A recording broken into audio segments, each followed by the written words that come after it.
ಇನ್ನು ರೇಣುಕಾಸ್ವಾಮಿ ಕೊಲೆ ಪ್ರಕರಣದ A2 ಆರೋಪಿ ನಟ ದರ್ಶನ್ ಅರ್ಥಾತ್ ಕಿಲ್ಲಿಂಗ್ ಸ್ಟಾರ್ ದರ್ಶನ್ ಬೆನ್ನು ನೋವು ಉಲ್ಬಣಗೊಂಡಿದೆ. ಪದೇ ಪದೇ ಬೆನ್ನು ಮುಟ್ಟಿಕೊಳ್ತಾ ಇದ್ದಾರೆ ನಟ ದರ್ಶನ್. ವಿಚಾರಣೆ ವೇಳೆ ಬೆನ್ನು ನೋವಿನಿಂದ ಬಳಲಿದ ನಟ ದರ್ಶನ್. ಕಿಲ್ಲಿಂಗ್ ಸ್ಟಾರ್ ದರ್ಶನ್ ಬೆನ್ನು ನೋವು ಉಲ್ಬಣ.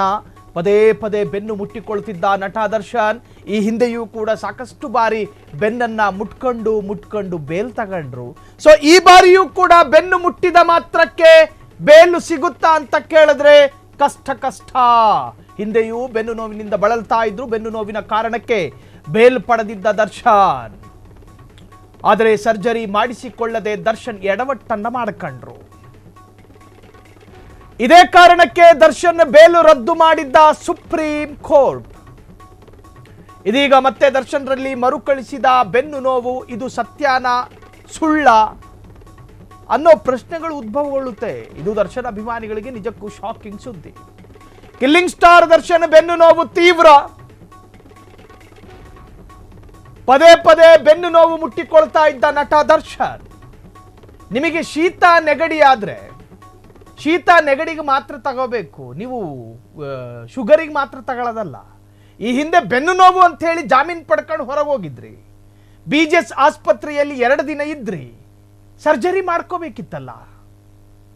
ನೆಗಡಿ ಶೀತ ಅನ್ನೋ ಕಾರಣವನ್ನ ನೀಡಿ ಶುಗರ್ ಮಾತ್ರ ನುಂಗ್ತೀರಿ ಅನ್ನೋದಾದ್ರೆ ಅದು ಆಭಾಸದ ಪರಮಾವಧಿ ಅಲ್ವೇ? ಒಂದಕ್ಕೊಂದು ಸಂಬಂಧವೇ ಇಲ್ವಲ್ಲ. ಕೋರ್ಟ್ ಇವುಗಳನ್ನ ಗಮನಿಸೋದಿಲ್ವಾ?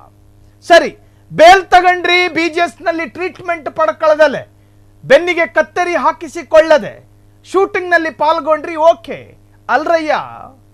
ಸಾಕ್ಷಿದಾರ ಅಂತ ಕರೆಸಿಕೊಳ್ಳುವ ಚಿಕ್ಕಣ್ಣನ ಜೊತೆ ಪಾಪ್ಕಾರ್ನ್ ತಿಂತ ಸಿನಿಮಾ ನೋಡಿದ್ರಲ್ಲ, ತಪ್ಪಲ್ವೇ? ನ್ಯಾಯಾಲಯ ಎಲ್ಲವನ್ನೂ ಗಮನಿಸುತ್ತೆ. SPP ಗಮನಿಸೋದಿಲ್ವೇನು?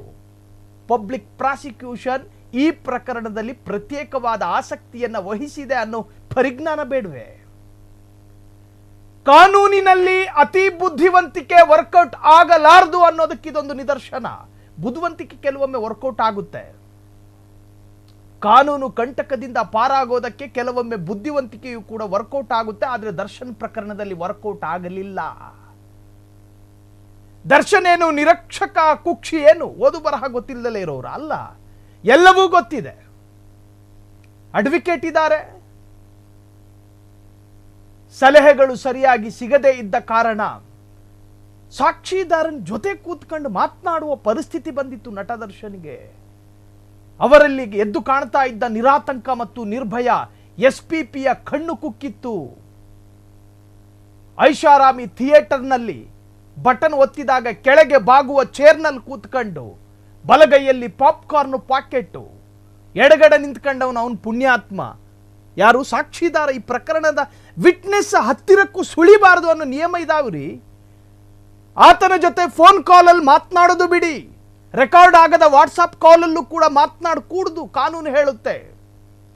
ಸಾಕ್ಷಿದಾರ ಕಂಡ ಕಡೆ ಮುಖ ತಿರುಗಿಸ್ಬೇಕು, ಕಾರಣ ಒಂದು ಸಾಕ್ಷಿಗೆ ಪ್ರಭಾವ ಬೀಳೋ ಸಾಧ್ಯತೆ ಇದೆ.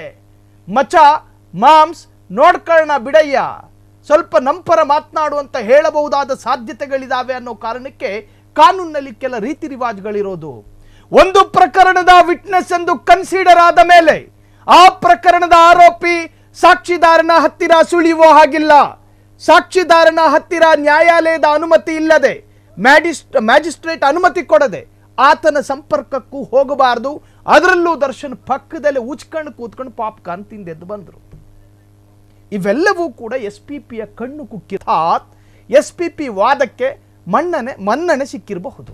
ಸೊ ಈಗ ಪದೇ ಪದೇ ಬೆನ್ನನ್ನು ಮುಟ್ಕೋತಿದ್ದಾರೆ. ಅವ್ರ ಮೇಲೆ ನಮಗೆ ವಿಶೇಷವಾದ ಕಾಳಜಿ ಇದೆ. ಯಾಕಂದ್ರೆ ಕರ್ನಾಟಕದ ಒಬ್ಬ ಅಪ್ಪಟ ಕನ್ನಡದ ಕಲಾವಿದ ಅನ್ನೋ ಕಾರಣಕ್ಕೆ ಆ ಕನ್ಸರ್ನ್ ಆಧಾರದಲ್ಲಿ ಅವರ ಮೇಲೆ ಕಾಳಜಿಯನ್ನು ತೋರಿಸಬಹುದೇ ಹೊರತಾಗಿ ಕಾನೂನಾತ್ಮಕವಾಗಿ ಅವರು ಸರಿ ಇದ್ದಾರೆ ಅನ್ನೋ ನಿರ್ಧಾರಕ್ಕೆ ನಮಗೆ ಬರೋದಕ್ಕಾಗಲ್ಲ.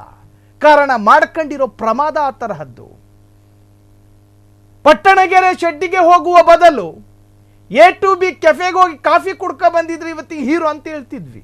ಪಟ್ಟಣಗೆರೆ ಶೆಡ್ಡಿಗೆ ಹಾಕೋದ್ರು. 7-8 ಗೂಂಡಾಗಳನ್ನ ಕರ್ಕೊಂಡು ಅವ್ರ ಮೇಲಿರೋ ಆರೋಪವನ್ನು ಹೇಳ್ತಾ ಇದ್ದೀವಿ. ಇನ್ನು ಚಾರ್ಜ್ ಶೀಟ್ ಸಲ್ಲಿಕೆ ಆಗಿದೆ, ತೀರ್ಪು ಹೊರಬಂದಿಲ್ಲ. Is accused. ಅಪರಾಧಿ ಅಲ್ಲ. ಆತನ ಮೇಲಿರೋ ಆರೋಪ, ದೂರದ ಟೆಂಪಲ್ಗೆ ಹೋಗಿ ದರ್ಶನ ಮಾಡ್ಕೊ ಬಂದಿದ್ರು ಕೂಡ ಈ ಚರ್ಚೆ ಆಗ್ತಿರ್ಲಿಲ್ವಲ್ಲ. ಹೋಗಿದ್ದು ಪಟ್ಟಣಗೆರೆ ಶೆಡ್ಡಿಗೆ. ಹಾಳು ಬಾವಿಗೆ ಬೀಳೋದಕ್ಕೆ ಕೆಲ ದುರ್ಮುಹೂರ್ತಗಳು ಕೆಲ ವ್ಯಕ್ತಿತ್ವಗಳಿಗೆ ಕಾರಣ ಆಗುತ್ತೆ. ಆ ದುರ್ಮುಹೂರ್ತಗಳಿಗೆ ನಾವು ಹತ್ರ ಆಗಬಾರ್ದು. ಆ ತರಹದ ಸ್ನೇಹವನ್ನ ಇಟ್ಕೋಬಾರ್ದು. ಸದಾಕಾಲ ಪಬ್ಬಿಗೆ ಬಾರಯ್ಯ ಅನ್ನೋ ಸ್ನೇಹಿತನ ಇಟ್ಕೋಬಾರ್ದು. ಸದಾಕಾಲ ನಾವು ಡ್ಯಾನ್ಸ್ ಬಾರಿಗೆ ಹೋಗೋಣ ಅನ್ನೋ ಫ್ರೆಂಡ್ಸ್ಗಳನ್ನ ಇಟ್ಕೋಬಾರ್ದು. ಸಂಸ್ಕಾರ ಇರೋ, ಸಂಸ್ಕೃತಿ ಇರೋ ಒಳ್ಳೊಳ್ಳೆ ಸ್ನೇಹಿತರನ್ನ ಇಟ್ಕೋಬೇಕು. ಇದು ನಿಮಗೆ ಅಧಿಕ ಪ್ರಸಂಗ ಅಂತ ತೋಚಬಹುದು. ಆದರೆ ಒಬ್ಬ ಕನ್ನಡದ ಕಲಾವಿದ ಅನ್ನೋ ಕನ್ಸರ್ನ್ ಆಧಾರದ ಮೇಲೆ ಸಣ್ಣದಾದ ಸಜೆಷನ್ ಕೊಡ್ತಾ ಇದ್ದೀವಿ ಅಷ್ಟೇ. ಇದನ್ನ ಸ್ವೀಕಾರ ನಿರಾಕಾರ ನಿಮಗೆ ಬಿಟ್ಟಿದ್ದು. ಹಾಗಾಗಿ ಈಗ ಬರ್ತಿರ್ತಕ್ಕಂಥ ಅಪ್ಡೇಟ್ಸ್ಗಳ ಪ್ರಕಾರ ಪದೇ ಪದೇ ಬೆನ್ನು ನೋವು ಎಂದು ಹೇಳುತ್ತಿದ್ದಾರೆ ನಟ ದರ್ಶನ್. ಬೆನ್ನು ನೋವು ಉಲ್ಬಣಗೊಂಡಿದೆ ಅನ್ನೋ ಮಾಹಿತಿ. ಹಿಂದೆಯೂ ಬೆನ್ನು ನೋವಿನಿಂದ ಒದ್ದಾಡ್ತಿದ್ದ ದರ್ಶನ್ ಈಗಲೂ ಕೂಡ ಅದೇ ಕಾರಣವನ್ನ ಮುಂದಿಡ್ತಿದ್ದಾರೆ. ಹಾಗಾದ್ರೆ ಈ ಬೆನ್ನು ನೋವಿಗೆ ಬೇಲ್ ಸಿಗುತ್ತಾ ಅಥವಾ ಸಂಶಯಗಳು ಹುಟ್ಟುಕೊಳ್ತಾವ? ಕಾದು ನೋಡಬೇಕು.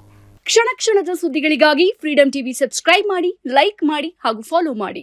ಹೊಸ ಸುದ್ದಿಗಳ ನೋಟಿಫಿಕೇಶನ್ಗಾಗಿ ಬೆಲ್ ಐಕಾನ್ ಮೇಲೆ ಕ್ಲಿಕ್ ಮಾಡಿ.